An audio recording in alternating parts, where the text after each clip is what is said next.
everyone, welcome to my channel and thank you for taking the time to watch this video. This is another episode in my Gemstones and Crystal videos that I have been doing, and I hope you've been watching the previous videos and have found them very, very interesting. And I hope you're starting to learn a little bit about gemstones. So today we're going to be discussing the physical properties of gemstones. And now this is the first part of a two-part video. And in this particular video, we're going to be discussing one of the factors of, one of the physical properties of the gemstones, and that is the hardness. Now, it's very, very important for you to understand the physical properties of a gemstone, and this is important because it will determine your wearability and durability of that gemstone. And the durability of a gemstone is really its ability to withstand any kind of stress. So if you're subjecting it to heat or light or pressure or even humidity, you want to know that that gemstone is going to be able to withstand it, and it's going to be able to last you for a long time. You don't want to end up buying a gemstone that melts, or when you subject it to water, or scratches very, very easily, because you want to get the maximum for your money from that gemstone. I have ended up buying gemstones that were really not worth it because they were so brittle, they fell apart as soon as I bought them. When they arrived in the post, they were, in powder form. So I don't want you to end up making the same mistakes. And that is why I think that discussing the physical properties are so important. Now, the physical properties are divided into three factors, and that is hardness, toughness, and stability. Like I said, in this video we'll be discussing the hardness, and in the next video I'll talk about toughness and stability of the gemstone. So what is the hardness of a gemstone? And the hardness of the gemstone is the ability of that particular gemstone to withstand scratching on the surface. And this is very, very important because you don't want your gemstones to start looking really ugly because they've developed a whole bunch of scratches on it. Now, what happens when you scratch the surface of this gemstone? So the gemstones, like I said, were made up of atoms, and they're all bonded together. I've got this little model here with magnetic balls and magnetic sticks to demonstrate what is really going on that surface. So you've got the balls sitting over there that represents the atoms, and these are all attached to each other by these bonds. Now these bonds can be broken, and the thing about scratching is it's pressure being applied to these bonds, and these bonds collapsing under the pressure or breaking up under the pressure. So when you apply a stress in the form of something that causes pressure, you actually break these bonds, and that's displayed there. Okay, so the bonds are being broken here because you've applied a little bit of pressure, and that is how a scratch gets created along the surface. So I have a little disc over here, and I'm going to just show you what happens. I'm using this tool, and once you apply pressure on that surface, you create a scratch along the surface. And I don't know if you can see that very clearly, but I've got a few scratches done over here. So you can see you create a scratch along that surface. And of course, the scratch can be either very, very superficial, or it can be deep, depending on how hard this particular surface is, or how strong these bonds are will determine how deep the scratch is when you apply pressure on it. These breaks in the bonds are called microfractures, and they do occur whenever you have a scratch going on over here. So if you have a very soft gemstone, the microfracture can actually go right deep into the stone, and you can actually have a complete breakage of the stone. So just be aware that that does happen. But for the most part, the gems that we use are pretty hard, so hopefully that doesn't happen. So that's what really happens on the surface of the gemstone. Now, people have always wanted to know how hard a gemstone is, and in the 1800s they decided to classify it. And the first person to do this was a person called Friedrich Mohs, and he came up with a scale called the Mohs scale. Now this is, he didn't have any fancy equipment. He had to use the things that were around him really, and this was the 1800s, so there was nothing sophisticated, there was no technology really going on, but they did want to classify gemstones because they were now starting to cut gemstones and put them into jewelry, and they wanted to know that these gemstones were going to last in, because you spend a lot of time making these pieces of jewelry, so you want them to last for a long time. So what he did is he took the most common gemstones that were used in the day, and he put them into categories. He categorized them really, and how he did this was, if one gemstone could make a scratch in another gemstone, so if this is one gemstone and if this is the surface of another gemstone, if it could make a scratch in that gemstone surface, then he assumed that this gemstone making the scratch was harder than the gemstone being scratched on. And this is how he classified the gemstones hardness. So what he did is he found that diamond was the hardest gemstone. So I've got a little table here really, and it shows that diamond's the hardest, and he gave it a factor, a value of 10. He said that's the hardest. And corundum was factor 9, so it's a little softer than diamonds, because diamonds can make a scratch in a corundum, but a corundum can't make a scratch in diamond. So he assumed that now diamond was harder than the corundum. Corundum is the sapphire or the ruby family, and the softest gemstone was talc, which becomes talcum powder that we use, and that was the softest. It really falls apart with barely any pressure at all. So I'll just tell you about the different values. So diamond was given a value of 10, corundum 9, topaz he gave the value of 8, quartz was given a value of 7, orthoclase 6, apatite 5, fluorite 4, calcite was 3, gypsum was 2, and talc was 1. Now, I've got some examples of the stones that we used. Not all of them, because some of them are difficult to actually get a hold of, but just to give you an idea about what kind of stones there was. So with the diamond, this is being the hardest stone. This is a nicely cut one.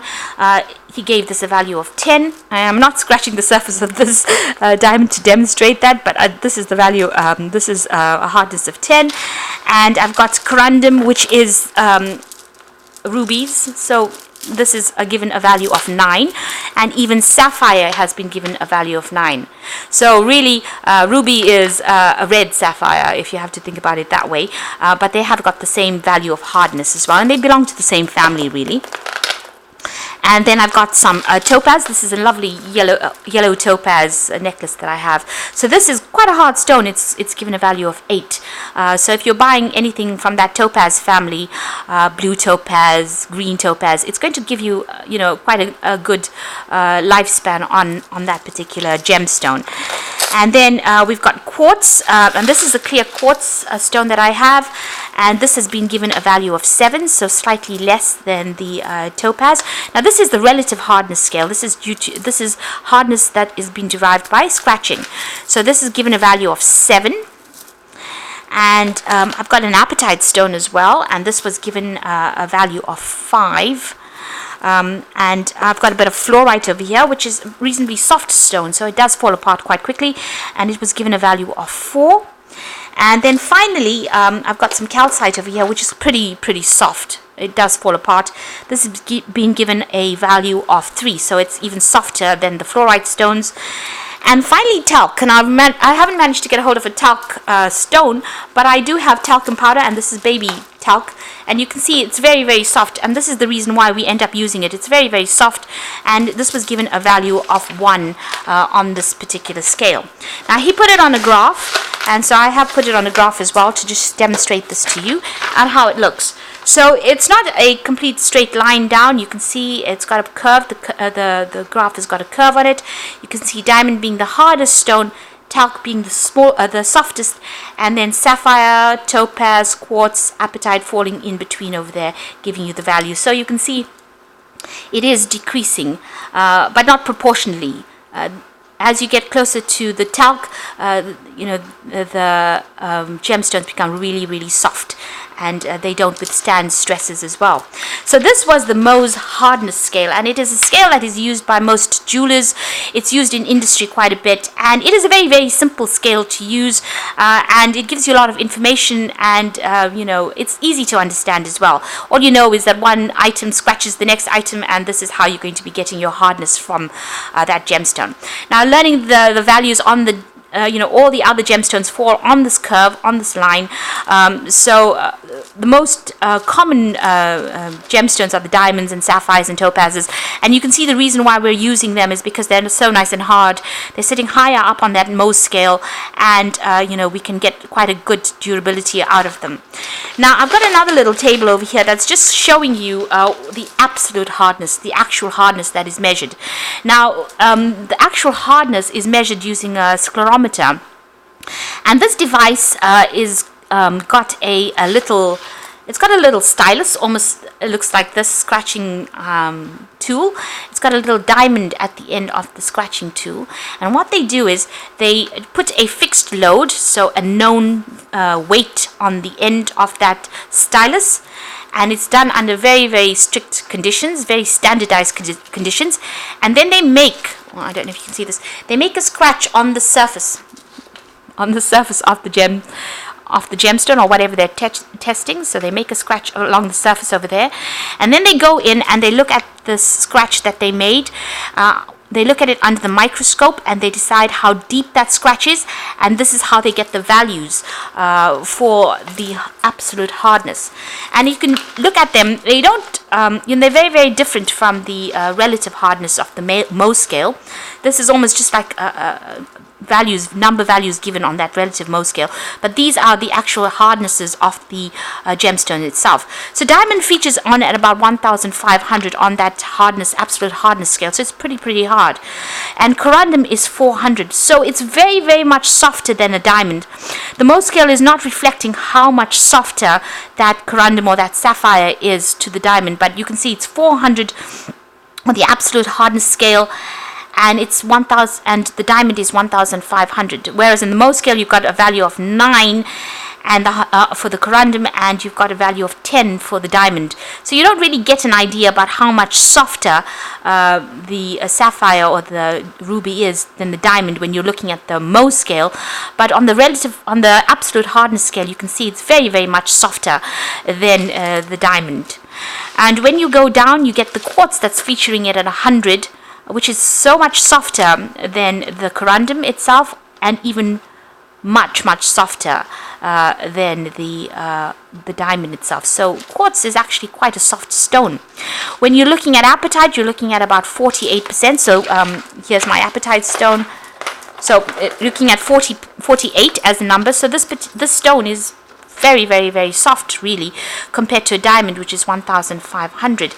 And when you're looking at calcite, which is this crystal here, it's only featuring at 9, whereas diamond is at 1,500. So this really does fall apart, and these calcite crystals tend to break pretty quickly. Talc, on the other hand, the talcum powder is 1, so it's almost 1,500 times more softer than diamond. So extremely, it would be quite ridiculous to actually put it into into a piece of jewelry, or even to use it in that kind of way. And this is the reason why we use it as talcum powder. So those are the relative hardness scales and the absolute hardness scales. Now, it's easier for you to remember or have an idea about the relative hardness scale. So you can say, oh, I don't want to buy an apatite stone, I would rather buy a topaz stone, because apatite has got a Mohs hardness of 5, topaz has a Mohs hardness of 8. We know that although it doesn't give you an absolute hardness, it gives you a significant idea about which is a better stone to actually get, or which is a more hard-wearing stone for you to get. So whereas apatite has a 48 on the absolute hardness scale and a topaz of 200, if you had to pick the two, you would be going for the topaz, because it is going to be much harder. Not the best of hardness, because it's still much, much softer than a diamond, but at least the Mohs scale gives you an idea about whether that gemstone will be worth the price and how much of wear and tear you're going to get out of that gemstone. Now, if you're picking things like fluorite, you've got a value of 4, So fluorite here, I mean, these are very, very common crystals. They're being sold quite commonly, but it's only got a hardness factor of 4, and its absolute hardness is only 21. Whereas when you're looking at diamonds, you've got that 1,500, and on the Mohs scale, diamond is a 10. So that fluorite is very, very soft, extremely soft. But when you look at the absolute hardness, you have quite a good idea about how soft it is. But the Mohs scale really does give you a good feel for the gemstone, a feeling for how hard that gemstone is. If not, it doesn't really give you an idea about the absolute hardness. Now there are things that you can compare on your daily life really with hardness, if you're having an idea about if you want to really know what the hardness is with the substance. So chalk, although you can't get a hold of talc, it has got the same hardness as talc. So this is a piece of chalk that I have. This is ordinary drawing chalk for chalkboard, and you can see how soft it is. It's also got a hardness factor of 1 over there. So that is how soft talc is. It's as hard as that piece of chalk. Now you've got your fingernail. So this is my other little piece of paper.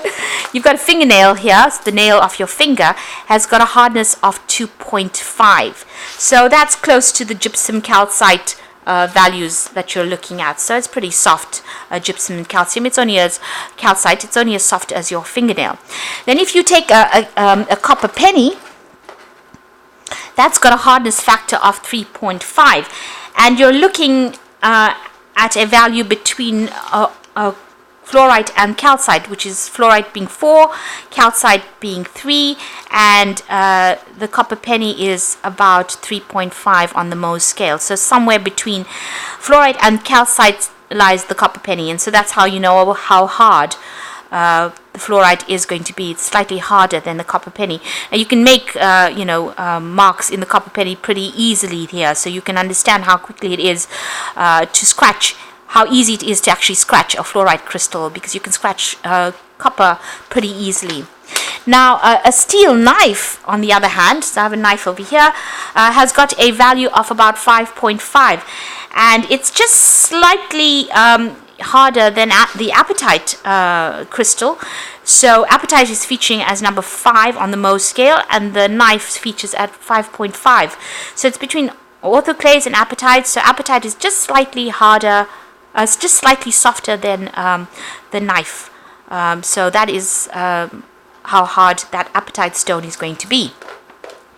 If you're looking at a steel nail has got a hardness factor about 6.5. So it's just slightly softer than a quartz crystal. So it's pretty hard, quartz crystal, but you can also make marks, in that, on that nail itself. You can see there are scratches on the surface, on the point of the nail. So it is easy to bend this nail or to make scratches in this nail.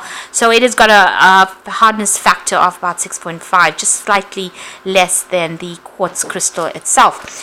And then you've got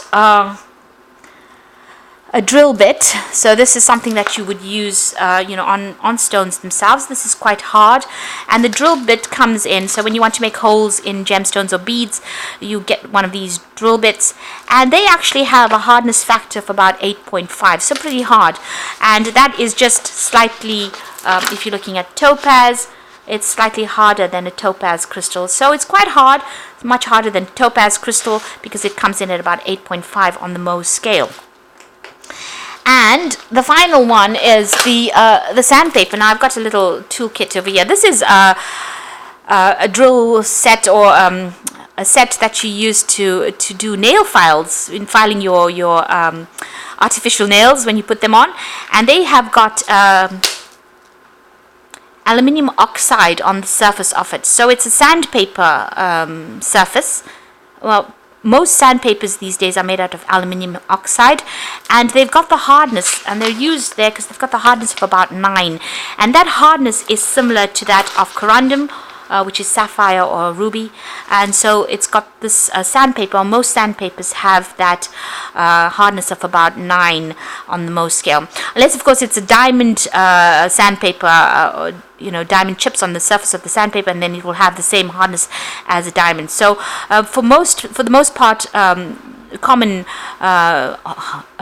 sandpaper that we use on a daily basis really is made out of aluminium oxide, which has got that hardness of 9, which is the same as that of a sapphire. So you have an idea about how hard your stones are based on these everyday items: your sandpaper, your little drill bits that you use all the time, your your metal nails, your copper coins, even your kitchen knives that you use, and finally the chalk that you write on the board, the blackboard.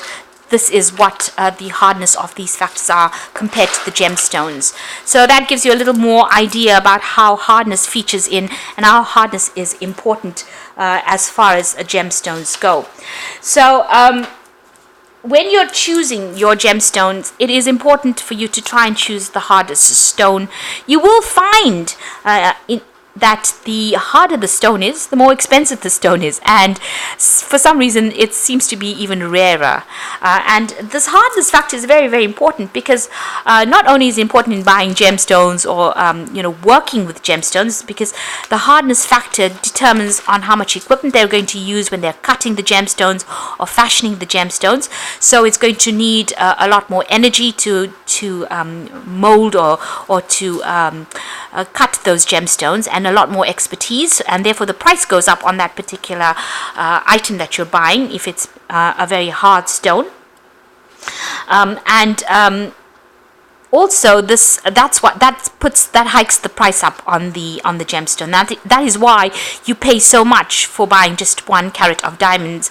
It costs quite a bit because there was so much of work that went in, and they had to use such specialized tools to actually cut that gemstone, and that puts the price of the gemstone up. Now, gemstones are also important in industry, so they're used in drill bits. They're used even for filing things or to fashion things into shape, and they're used for cutting rocks and for mining. They use a lot of diamond-tipped drills when they're doing things with hard stones, or when they're cutting through, cutting roadways even through mountains. They're going to be using diamond-tipped tools for that. So gemstones are very, very important in the industry as well, and there are also gemstones that feature a lot in technology as well, so they do play that part. But the hardness factor of a gemstone determines how it's being used in that industry and what the use of that gemstone is going to be.